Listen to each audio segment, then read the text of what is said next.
ነብዩ አለይሂ ሰላቱ ወሰላም ፍጥረት ዓለሙ የታዘዛቸው ጨረቃን የከፈሉ ደመናን አላህ ሰብስቦ ዝናብ ያወረደላቸው ረሱሉል ሁዳ ሰለላሁ ዐለይሂ ወሰለም አነስ ኢብኑ ማሊክ ረዲየላሁ ተዓላ ዐንሁ አንድን ዘገባ ይነግረናል።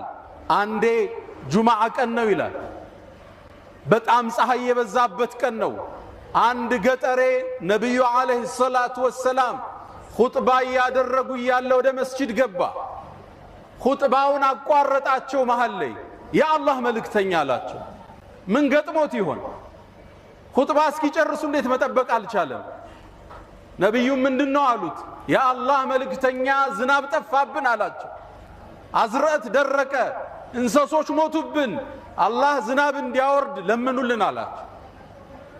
ያ ንጹህ እጅ ወደ ሰማይ ተነሳ። አላህ ሆይ ዝናብን አጠጣና።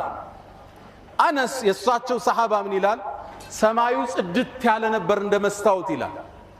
መሃል ላይ ግን የተበታተኑ ደመናዎች መጥተው ከአናታችን ላይ ሰፈፉ። እየሰፋ ደመናው መሄድ ጀመረ፣ እየተለጠጠ መሄድ ጀመረ። ነብዩ አለይሂ ሰላቱ ወሰላም ኹጥባውን ጨርሰው ሳይወርዱ ዶፍ ዝናብ መውረድ ጀመረ።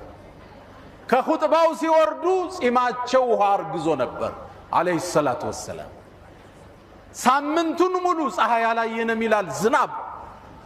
በሳምንቱ ነብዩ አለይሂ ሰላቱ ወሰላም ኹጥባ ሊያደርጉ ወደ ሚንበር ሲወጡ ያ ግለሰብ አሁንም ወደ መስጂድ ገባ። ያ አላህ መልእክተኛ አላቸው። አሁንስ ምን ገጥሞት ይሆን? ያ አላህ መልእክተኛ ዝናቡ ገደለን አላቸው። ይቀነስልን አላቸው ነብዩን አለይሂ ሰላቱ ወሰላም።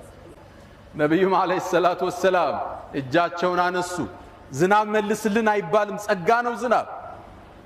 ከዛም አላህ ሆይ ሐዋለይና ላ ዐለይና፣ እኛ ላይ አታርገው፣ ከተማው ላይ በዙሪያችን አድርገው አሉ።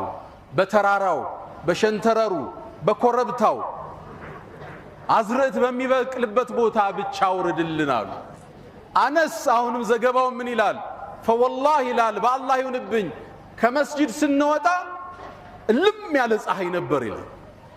ባለፈው ሲወጡ ፀሐይ ሆኖ ነበር፣ ዝናብ ነው ዶፍ ዝናብ። አሁን ሲወጡ ዝናብ ነበረ፣ ቀትር ፀሐይ ሆኖ ወጡ ማለት ነው።